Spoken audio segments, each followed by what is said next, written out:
6:30 बज चुके हैं और अब एग्जिट पोल का पिटारा खुल चुका है। और सबसे पहले जिस रीजन का आंकड़ा मैं आपको दिखाने जा रही हूं, आप जानते हैं वो ग्रेटर बेंगलुरु रीजन है, जिसमें कुल 32 सीटें आती हैं और बेहद सघन आबादी वाला जो बेंगलुरु शहरी इलाका है, जहां 28 विधानसभा सीटें हैं, वो इसी ग्रेटर बेंगलुरु रीजन में आता है। ये जो ग्रेटर बेंगलुरु रीजन है, कुल मिलाकर शहरी इलाका इसको माना जाता है। और आप जानते हैं बीजेपी की छवि आमतौर पर क्या रही है, शहरी पार्टी वाली छवि रही है, और ऐसे में बीजेपी इस इलाके में अच्छा प्रदर्शन करती आई है। और इस बार वोट प्रतिशत का यह आंकड़ा अब आपके सामने, ग्रेटर बेंगलुरु रीजन में बीजेपी 45% वोट शेयर के साथ सबसे आगे, सबसे बड़ी पार्टी के तौर पर नजर आ रही है, पछाड़ते हुए कांग्रेस पार्टी को 39% वोट शेयर के साथ, जेडीएस 13%, अन्य 3%। रूबिका, ये बड़ा बदलाव यहां पर ओपिनियन पोल के मुकाबले एग्जिट पोल के पहले आंकड़े में। इसी ग्रेटर बेंगलुरु रीजन में प्रधानमंत्री नरेंद्र मोदी ने दो रोड शो किए थे। रूबिका, मामला बदल गया है। जो ओपिनियन पोल कह रहे थे उसके ठीक उलट ये पूरा का पूरा इस वक्त वोटिंग परसेंटेज आता हुआ नजर आ रहा है। प्रदीप जी, 45% के साथ, क्योंकि ओपिनियन पोल कह रहे थे कि अच्छी खासी यहां पर बढ़त कांग्रेस को मिलने वाली है, लेकिन आंकड़े अभी आने से पहले वोटिंग परसेंटेज बता रहा है बीजेपी, वो बीजेपी जो प्रधानमंत्री नरेंद्र मोदी के सहारे वहां पर रैलियां कर रही थी, लगातार मुद्दों को बदल रही थी, पाती हुई यहां पर वोट। यही ग्रेटर बेंगलुरु था जिसने पिछली बार बीजेपी को पूर्ण बहुमत नहीं पाने दिया।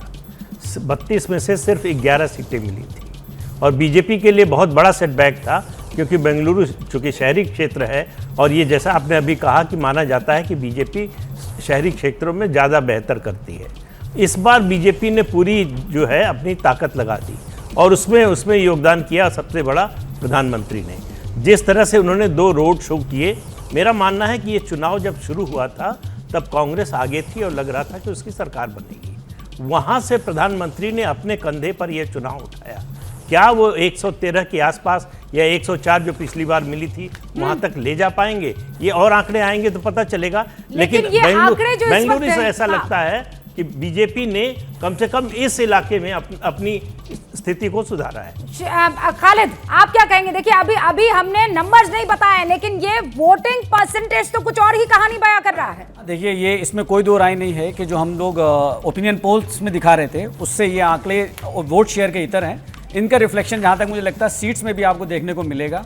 और इसका रीज़न जो है, हम सिर्फ यही कह सकते हैं कि जो वो और तो कुछ नहीं, तब से लेकर अब तक जो वहाँ पे पीएम की रैलीज हुई हैं उसकी वजह से this reason has flipped into the favour of BJP. प्रधानमंत्री नरेंद्र मोदी की रैलियां काम करती हुई नजर आई है। अब जरा आंकड़ा देख लेते हैं। ग्रेटर बेंगलुरु रीजन कहते हैं यहां जिसने नंबर पाया उसने यहां कर्नाटक में उस चाबी को भी पाया सत्ता की। क्या है आंकड़े, मेरी दोस्त रोमाना आपको बताने वाली है। क्या मजबूरी है मेरी, बताइए।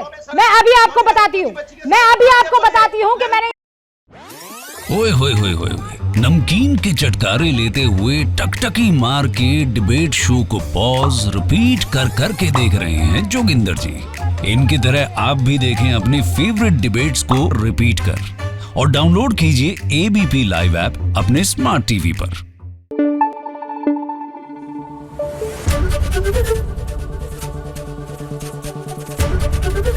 एबीपी न्यूज आपको रखे आगे।